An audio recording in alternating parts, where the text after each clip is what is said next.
नमस्कार दोस्तों, stories boys में आपका स्वागत है। आज की कहानी है बूढ़े लोग। किसी जवान व्यक्ति के एक राज्य का राजा बनाया गया। उस राजा ने मंत्रियों को यह आदेश दिया कि सभी बूढ़े लोगों को मृत्यु दंड दे दिया जाए, क्योंकि यह किसी काम के नहीं है। बूढ़े लोग हमेशा बीमार रहते हैं या कोई भी कार्य नहीं करते हैं और राज्य का पैसा बर्बाद होता है। इसी वजह से राज्य के बूढ़े लोग दूसरे राज्य में चले गए।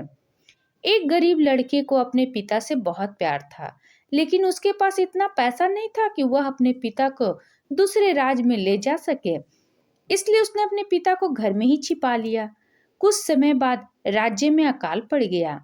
राजा को भी ये नहीं समझ आ रहा था कि प्रजा के खाने की व्यवस्था कैसे की जाए। भीषण गर्मी का मौसम था। उस गरीब लड़के ने अपने पिता से अकाल से निपटने का समाधान पूछा। लड़के के पिता ने कहा कि थोड़ी ही दूर पे हिमालय स्थित है। गर्मियों के मौसम में हिमालय की बर्फ गिरेगी और पानी इस राज्य की ओर बहता हुआ आएगा। एक काम करो, यहाँ पर पानी आने से पहले राज्य के मार्ग पर दोनों तरफ हल चला लो। लड़के ने राज्य के लोगों को यह उपाय बताया, लेकिन किसी ने भी उसकी बात को नहीं माना। उसने अकेले ही राज्य के दोनों तरफ हल चला दिए और जल्दी ही बर्फ का पानी राज्य के रास्ते पर आ गया। कुछ ही समय बाद सड़कों पर अनाज के पौधे उगने लगे। राजा को जब यह बात पता लगी तो लड़के को दरबार में बुलाया गया और उसने पूछा कि तुमको यह तरीका किसने बताया।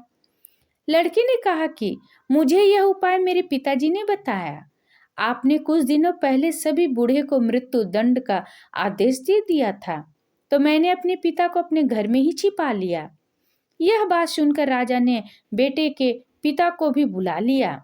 बूढ़े व्यक्ति ने राजा को बताया कि इस राज्य के लोग खेतों से अनाज अपने घर में ले जाते थे और दूसरे राज्य में जाकर बेच आते थे। इसी वजह से अनाज के दाने सड़कों पर भी गिर जाते थे। मेरे बेटे ने हल चल आया तो पानी मिलने से वह अनाज के दाने अंकुरित हो गए और अनाज उगाया।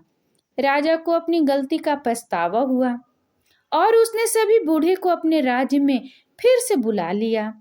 कहानी की सीख है, इस कहानी से हमें सीखने को मिलता है कि बूढ़े लोग बेकार नहीं होते। बूढ़े लोग हर बार समस्याओं से हमको बचाते हैं और समस्या का समाधान देते हैं।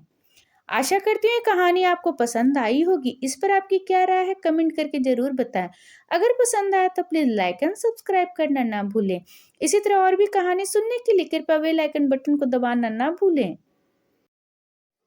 वीडियो देखने के लिए आपका बहुत बहुत धन्यवाद।